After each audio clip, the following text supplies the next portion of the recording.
Hi, ako si Darian Jana Camus, 19 years old na ako. Ako ay 4th year college student. Nakatira ako sa Valenzuela City at panganay ako sa aming tatlong magkakapatid. Hi, ako si Clarice May T. Chavez. I am 20 years old. 4th year college na ako. Nakatira ako sa Sampaloc, Manila and bunso ako sa aming dalawang magkapatid.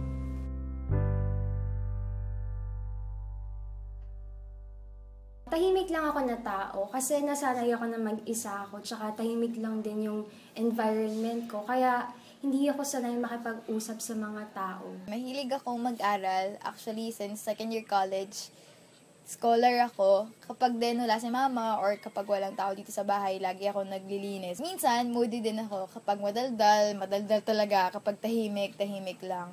At sa tuwing kailangan ko ng tulong ni Lord o kahit hindi ko kailangan ng tulong ni Lord, lagi ko siyang tinatawag, lagi ko siyang kinakausap at lagi akong nagdadasal. Ako yung taong seryoso pero kalog din. Pero alam ko ilugar yung sarili ko sa anumang sitwasyon. Kaya mix of both ako. Nung naging anak nila ako, mga bata pa sila noon, as in mga dalaga at binata pa lang sila noon. Dahil nga sa bata pa sila, hindi pa nila siguro alam kung paano mabubuhay bilang isang pamilya. Kaya napagdesisyonan nila na maghiwalay. Dahil nung naghiwalay sila, nung 6 years old ako, napunta ako sa lola ko sa mother side. Yung mama ko noon, napagdesisyonan niya na mag-abroad sa Japan para masustentuhan yung pag-aaral ko. Nung unang punta niya doon, parang tourist lang talaga siya. Pero dahil nakita niya nga yung buhay doon, na malaki yung kita doon, nag-TNT siya. Tumagal siya doon ng 9 years na hindi siya umuwi sa amin. Kapag umuwi siya, mahuhuli siya eh. Hindi na siya makakabalik. Sa pagkakakwento ni mama, nagsimula siya doon bilang isang katulong. Meron siya mga friend doon. Doon siya nakikistay sa mga kaibigan niya. Pero habang tumagal, lumipat siya ng trabaho. Kung tatawagin sa kanila, ang tawag sa kanya, entertainer. Doon siya, meron siya mga customer, ganun. Pero sa tingin ko naman, marangal naman yung trabaho niya na yun. Kasi, yun yung bumubuhay sa akin eh. Tapos, ayun, meron siya na pangasawa kasi doon hapon. Na hanggang ngayon kasama niya. Nagkaroon din ako ng kapatid doon. Yung tatay ko noon, siguro dahil malungkot din siya kasi wala yung mama ko, naghanap siya. At yung kasama niya noon, yun din yung hanggang kasama niya ngayon. At meron na rin siyang mga anak doon na kapatid ko din. Nung unang alis niya kasi parang sabi ko, okay lang yan, saglit lang yan si mama sa Japan. Kasi babalik naman siya eh, na kapag nakapag-ipon siya ng pera, babalik siya ulit dito, tapos baka magkabalikan sila ng papa ko. Kasi lagi akong nag-hope talaga dati na magkakabalikan sila, na nag-away lang sila kasi wala kaming pera. Pero kapag umalis siya, tapos babalik ulit siya, may pera na si mama, magkakabalikan na ulit. Kaya lang, in-explain sa akin ng mama ko na wala na talaga. Kasi meron na silang parehong pamilya. Tapos lumalaki na rin yung mga anak ng papa ko. Kaya naramdaman ko na siguro hindi na nga talaga sila magkakabalikan. Nagtampo ko sa mama ko noon. Naging rebelde akong anak. Mga bandang grade 3 ako, doon ko naranasan yung buhay na rebelde. Kasi meron ako mga kaibigan, mga barkada ko na mas matatanda sa akin. Parang ako yung saling ket-ket. Na-influensyahan nila ako sa mga masasamang bagay. Na-try ko nung dati magsigarilyo, grade 3 pa lang ako. Tapos uminom, tapos muntik na akong masali sa frat. Buti na lang at meron akong pinsan na mas matanda sa akin na pinigilan ako, hindi natuloy yun. Kasi parang nung mga panahon na yun, wala na akong pakailam. Kasi iniwan ako ng mama ko, iniwan ako ng papa ko. So, bahala na ako sa sarili ko. Hindi ko siya na-appreciate nung mga panahon na yun. Kasi parang ginagawa niya lang, binibigay niya lahat na pangangailangan ko. Pero wala naman siya. So, parang sa akin hindi mahalaga yun eh. Siguro dahil bata pa ako noon. Kaya parang hindi ganun yung pagpapahalaga ko sa mga binibigay niya. Dito sa bahay namin, 4 lang kaming nandito. Yung mama ko, tas yung 2 kong kapatid. Ako yung panganay. Yung papa ko, wala siya dito kasi nag-abroad siya. Nasa Kuwait siya. Actually, magsi 3 years na ata siya doon. Pero ever since, nung grade 4 ako, nag-abroad na talaga siya. Nung una, sa Saudi, tas ngayon naman sa Kuwait. Tas yung iba ko ring tito, sa side ni mama, yung 2 sa kanila, nagtatrabaho sa Jeddah, sa Saudi. Tapos, yung sa side naman ni papa, mayroong nagtatrabaho sa Japan, 2 din. Honestly, si papa, yung pinapadala niya, pinapambayad sa bills namin. namin. So, hindi rin siya masyado pagdagdag pang tuition namin or pang gastos sa school. Yung dalawang kong tito sa abroad, sila yung nagpapadala sa akin. Pero dahil nga may family na isa kong tito, kaya yung isa kong tito na single na lang, yung tumutulong sa amin. Nakakatulong yung pagiging OFW ni Papa kasi kahit papaano may income kami na nakukuha every month. Pero hindi kasi siya ganun kalaki. So kung tatanungin kami kung financially na parang magaan yung buhay, na wala kaming utang or na nakakapahid kami agad ng lahat ng dapat na bayaran, hindi siya ganun. Kasi mama, natututo na siyang gumawa ng mga gawain panglalaki, yung mga nagpupukpuk, nag-aayos. Tapos naging matapang kaming lahat, in a way, kasi dahil nga wala na yung protector namin, wala na si Papa. So, kailangan namin protektahan yung sarili namin. Lahat kami, pinipilit namin maging strong all the time. Parang kahit kausap siya sa phone, or ka-Skype or ka-Facebook, pinipilit namin ipakita na strong kami kasi lahat naman kami nahihirapan. Kaya pag pinahira namin na naiiyak kami or weak kami, edi parang siya rin, malulungkot din siya doon. Sa family namin, bale, yun, dalawa kaming magkapatid, si ate ko, tas ako, tas si mama, tsaka si papa. So, 4 lang kami, small family lang kami. Spoiled brat ako nung bata ako talagang. Kung ano yung gusto ko, pipilitin ko makuha yun. Pero, since nung grade 4 ako, siguro mga 7 or 8 years old, doon na nag-start, nag-abroad si mama sa Saudi. And then, doon ko na-realize na mali yung ugali ko.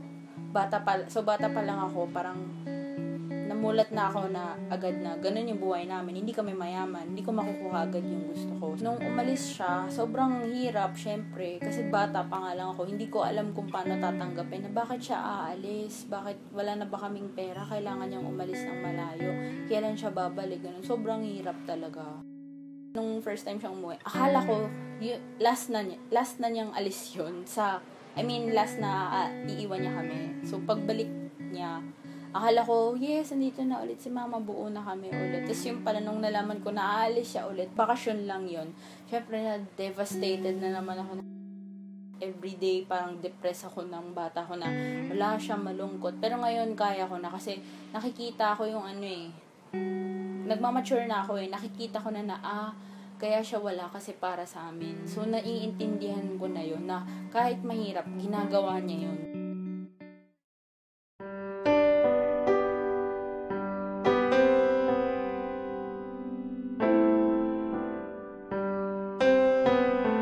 Hindi tama lahat ng iniisip nila tungkol sa mga nag-OFW. Isipin kagad nila na, wow, mayaman to.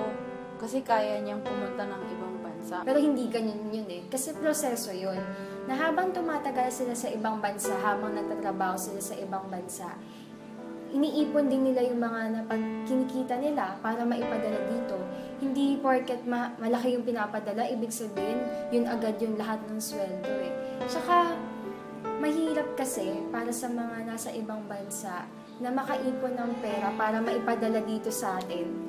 Kaya hindi agad-agad nagiging mayaman yung isang pamilya. It takes time. Hindi nila naiisip na bakit ba sila umalis? Bakit ba kailangan umalis para pumunta sa ibang bansa? Siyempre, kasi may kulang. Kailangan ng pera. Sadly, ganun talaga. Nakakalungkot lang pag iniisip nila na ganun kasi hindi naman nila naiisip yung hirap na pinagdaanan ng umalis tsaka ng mga naiwan.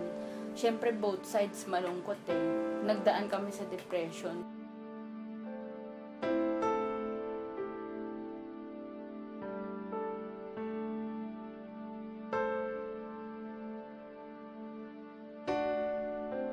Masasabi ko na lahat ng nag-OFW or hindi man lahat, halos lahat sila, ang lakas ng loob nila kasi nagagawa nilang magsakripisyo para sa pamilya nila kahit na hindi nila alam kung ano kakahinatnan nila doon, kung anong sasalubungin nilang mga pagsubok. Andun lang yung paniniwala na kailangan ko tong gawin kasi para may buhay sa pamilya ko. Kailangan ko tong gawin para sa future nila. Sobrang bilib ako sa kanila kasi iba yung pakiramdam na kapag iiwan mo yung pamilya mo kasi kailangan na mabuhay sila. Masasabi ko lang sa kanila is salamat. Kahit sino mang OFW. Kasi salamat kasi nandun yung responsibilidad sa puso nila na hindi pabayaan yung pamilya nila. Na kahit sila yung magsakripisyo, basta alam nilang mapapaayos at mapapabuti yung pamilya nila. Salamat kasi hindi nila kami pinabayaan. Kagaya ko, hindi ako pinabayaan ng mama ko kahit na dumating yung mga panahon na naging rebelde ang anak ako sa kanya, kahit dumating yung panahon na hindi ko siya kinakausap, ayoko siyang makita, hindi pa rin tumigil yung suporta, hindi pa rin tumigil yung pagmamahal na binibigay niya, hindi nagbago kung ano man yung trato niya sa akin bilang anak.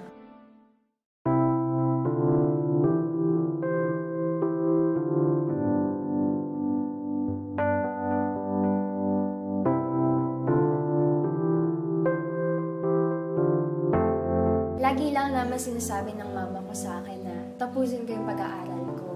Cliché kasi yun naman lahat ng gusto ng magulang para sa mga anak nila. Pero kasi para sa akin, dahil si mama lang yung nag-iisang nagtataguyod sa akin ngayon sa college, siya yung nagpapaaral, siya nagbibigay ng tuition ko. Kaya idinededicate ko talaga sa kanya yung pag-aaral ko na gustong gusto ko talaga makatapos ng pag-aaral. Bilang anak ng isang OFW, mahirap na wala sa tabi mo yung magulang mo or nawala yung papa mo habang lumalaki ka. Kasi kahit pa paano, naghahanap ka ng proteksyon, naghahanap ka ng kalinga, naghahanap ka ng kakwentuhan. Gusto kong maibalik sa papa ko lahat ng pinaghirapan niya, lahat ng sakripisyo na ginawa niya para sa amin, pati rin sa mga tito ko na sobrang hindi sila sumuko. Natulungan kami hanggang sa makagraduate na ako. Pinipilit ko talaga na maging scholar para makatulong din kay mama. Tsaka makatulong din dito sa bahay. Kasi bukod sa financially, hindi lang yun eh. Hindi lang yung pera eh. Kasi yun na din yung reward na mabibigay mo kay mama. Sa lahat ng paghihirap niya, yun na yung reward niya kasi yun lang yung gusto niya. Gusto lang niya na makapagtapos ako. Wala na sa pera yun eh. Kumbaga yun na yung golden treasure na mabibigay mo sa kanila. So, thankfully naman hanggang ngayon, scholar pa din ako. And hopefully, sana pag-graduate ko may honors. Kasi yun na yung pinakamalaking regalang mabibigay ko sa kanya. And bukod dun, syempre pag nagkatrabaho na ako, maibabalik ko sa kanya yung mga binigay niya sa akin. Bibigyan ko siya ng bahay, ng lupa, ng pera. Ibibigay ko na lahat sa kanya as thanks. At hindi lang material stuff. Yung pagmamahal, ibibigay ko din sa kanya. Babalik ko yun sa kanya. Lahat ng years na nawala siya, babalik ko sa kanya. Pagtanda ako at pagtanda niya, mararamdaman niya na yun, yung pasasalamat. Sa may ibang tito naman na tumulong sa amin para makapag-aral, salamat po sa lahat ng binigay ninyo. Salamat po dahil hindi kayo nagsasawa na tulungan kami. Salamat po kasi kahit nakakapagod na yung mga hinanaing namin or hinihingi namin, hindi pa rin kayo tumitigil. Kahit gusto niya na kami bitawan, salamat. And sa papa ko, sana, magpakatatag ka lang lagi kahit nahirapan ka na. Alam mo naman kung gaano ka namin kamahal. Alam mo rin kung gaano namin pinapangarap na makasama ka. Masasabi ko lang din na mahirap kasi maging anak ng isang OFW kasi nandun yung pangungulila. Pero kailangan natin magtiis, kailangan natin magsakripisyo. Huwag natin hayaan na lumayo yung loob natin dahil lang hindi natin sila kasama. Kasi ngayon, gumawa na ng paraan yung teknolohiya natin para makita natin sila eh. Kahit hindi natin sila kasama, pwede natin sila makausap. Tsaka, huwag natin iparamdam sa kanila na lumalayo yung loob natin. Kasi tayo yung lakas nila eh. Tayo yung source of strength ng mga magulang natin o kung sino mang pamilya na nandoon. Kung ang gusto ng magulang natin is makatapos tayo ng pag-aaral, kung habang nag-aaral tayo, OFW yung magulang natin, tapusin natin yung pag-aaral natin.